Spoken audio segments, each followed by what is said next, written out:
What's up guys, Patrick Wolf here. Welcome to another Division 2 vendor reset. I do these every single week, so make sure to click the notification bell, subscribe, and let's get into this week's vendor reset. Remember, tomorrow will be Cassie Mendoza. So the first off is going to be the base of operations. Let's have a look and see what he's got for us this week. Enhanced PP19 with Optimist, Military G36 with Perpetuation, P-4 Storm Type F with Killer, Hunter U Backpack with Opportunistic, Providence Defense with Intimidate. This is going to be a very, very strong talent in TU10. There are ways you can actually get this damage buff without even doing anything because of a special backpack talent. So make sure to purchase this talent, get it in your library, or even get this piece. I mean, it's not terrible. It's got 10.3 weapon damage. You could just reroll maybe the skill haste away. At least you got a bit of hazard. It could be used if you don't have one at all. Offensive mod, 3.1% crit chance, hollow point bullets, 5.4% armor repair. This is for the drone. Then for the turret, 2.8% damage, improved sticky payload, which is 3.5% duration. Then we're going to move over to the this bench over here. Make sure to come here every single week. The reason being is because Inaya could sell blueprints that you don't have. I potentially have all the blueprints here. I don't know if they've changed it or not, but normally there'd be something new if you actually don't have it on you. So definitely come and have a look here by Inaya. And after that, we're going to move over to level 40, which is going to be the clan vendor. Hopefully we can get some better items soon. Let's see what the clan vendor has to offer for us. Cassie Mendoza seems to be the best way to get loot from the vendors, but they're going to be changes in TU10, so I cannot wait for that. Let's look and see what the clan vendor has. A Pyromaniac, one of my favorite assault rifles, with Perfectly Ignited. This one has got attributes of critical hit damage, 7%. The rolls aren't great, but this is an amazing talent, so make sure to pick this up if you don't have it. Striker's Battle Gear Mask, 10.8 weapon damage with 6.6 explosive resistance with a very defensive mod slot. Hardwired Mask with weapon handling. Now remember guys, this is getting buffed in TU10. Weapon handling will now constitute towards swap speed, accuracy, stability, and reload speed. So definitely have a look into this. Make sure your library is stacked up. As you can see, I don't have weapon handling on my mask. That's where this little triangle comes in. I'll mention it again in this video. The little triangle tells you what level this stat is in your library. So I've got 0, so I'm going to get this and add it to my library. Negotiator's Dilemma chest piece with skill haste 9.5%, SR101. This has got Sadist with attribute 4% damage to armor, enhanced PP19, attribute swap speed 12% with Sadist. Diamondback gloves, healer guard, crit damage 10.1% with it, kind of a decent armor roll if you'd say. X45 with Sadist, crit damage, LVOAC with Optimist, headshot damage 9%, Wyvernware knee pads, status effect 8.8%, these are not bad. If you're looking for skill damage, well, any kind of status effect or skill build, you could utilize these and roll either skill haste if you want to make a status build, or skill damage if you want to make like a really good hybrid build, utilizing the bleed from Seeker Mines or something like that. Sokolov Concerned Backpack with Unstoppable Force, very, very nice talent with 8.8% hazard protection, 9.8 weapon damage. Offensive mod slot 6.2% headshot damage. Then for the shield 4.3% deflector damage. And then for the defensive mod 15.8% incoming repairs. As you guys know, incoming repairs is being completely, can we say, demolished in TU10. Currently it works with armor kits, specialization armor kits with gear talents and things like that. It will no longer in TU10, it will only represent or add healing from your skills to yourself. So that's all that's going to add. So it's a shame, but it is what it is. There's a 15.8%. Could become viable if you want to heal yourself with your skill, like your healer drone, for example. So definitely come and purchase if you guys don't have one this high. I recommend it. At least get 3 if this is the highest one you've seen. Then for the Seeker Mine, 5.9% health. Then we have the Theater Settlement. Let's see what he has for us this week. SPAS 12 with Close and Personal. Police MK17 with Close and Personal.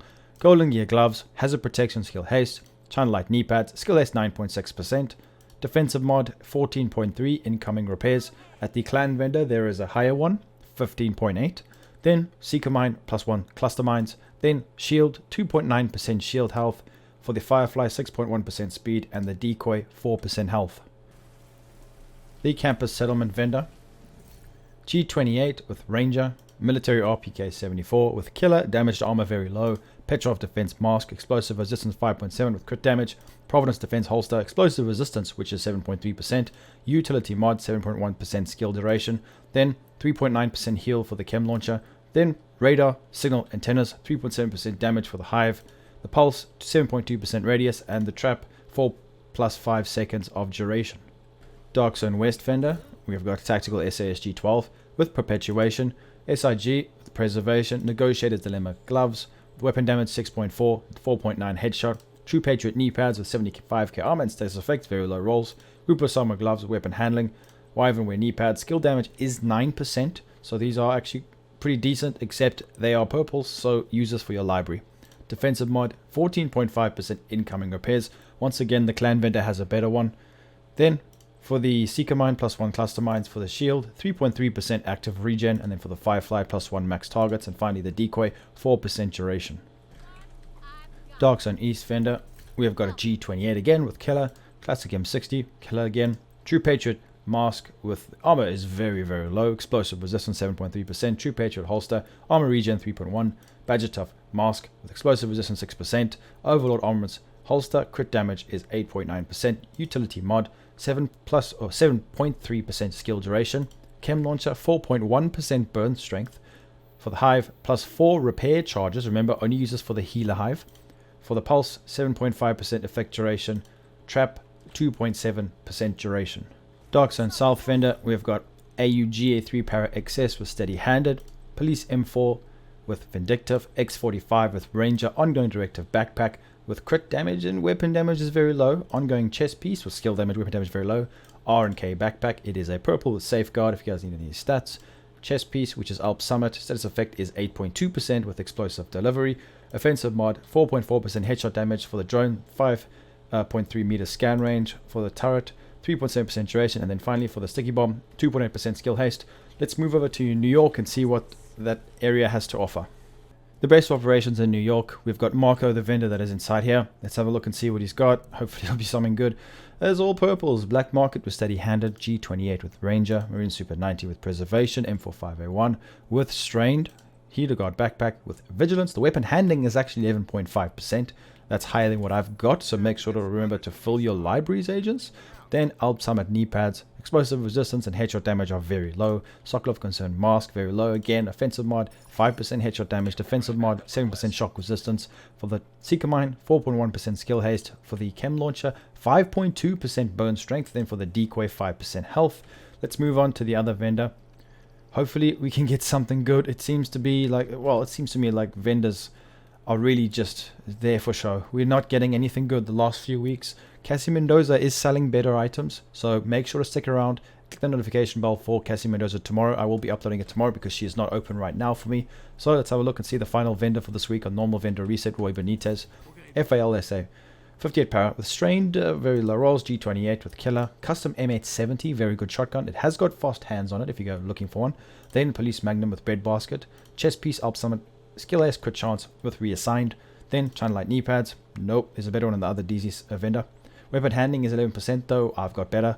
Grupo Summer holster, explosive resistance 6.4%. Then we've got offensive mod 2.7%, crit chance very low. Defensive mod burn resistance 7.3. If you're looking for a mod that will give you that nice hazard protection against burn, then we got for the shield 3.6% deflected damage. For the Firefly 4.8% speed, and then sticky bomb 3.7% blast radius. That's going to be it for the vendor reset for this week. It seems as though we are getting no good items. The developers just keep giving us rubbish. Purples, bad rolls, all things like that. And Cassie Mendoza seems to be getting okay. It's not getting better, should I say, but Cassie Mendoza is selling the best items from the vendor resets. Now, I don't know why that is. Currently in the PTS, it's hard to tell because the vendors still have pretty bad items. It's a bit better, but you know, we're getting caches and we're getting special weapons to test, so it's not a good representation. Let me know in the comments what you guys think of the vendors. I know it's a constant thing every week. I keep bringing the vendor videos out. I don't want to stop doing it. A lot of people, like, I bought 2 items, and I know it seems bad, but I bought 2 items because my library is not up to scratch. So I think getting your library up to scratch, the stats that could potentially be strong in the next update. If you guys don't know, watch my PTS videos. I'll be making some more this week before the PTS actually finishes. So yeah, make sure to go in the comments and let me know what you guys think about this. Should we be getting exotics in the vendors? Should we be able to buy exotic caches for like 1 million credits or things like that, or 500k credits? I think that could be something they could implement. Yeah, so that being said, guys, please make sure to leave a like and subscribe. I will be streaming on Twitch well, shortly after this video goes live. So please come and support me. The link will be in the description. We're going to go over some PvP and maybe the PTS afterwards. So please come and stop by and join. And I will be making more PTS videos coming soon. Phase 3 is currently out. Make sure to go read the patch notes. They're actually quite good. The changes to the game, or they've made to the game, are pretty decent. And thanks for everyone for the latest support. It's been really good. I know the game is it's not dying out, but it is dwindling a little bit. I think a lot of the player base are waiting for the new raid and TU10 to drop, but I'm looking forward to it, and I'm going to be always here to give you guys the best content I possibly can. So with that being said, please make sure once again to leave a like, subscribe, and I'll be seeing everybody in the next video, which will be Cassie Mendoza tomorrow. Peace out, guys.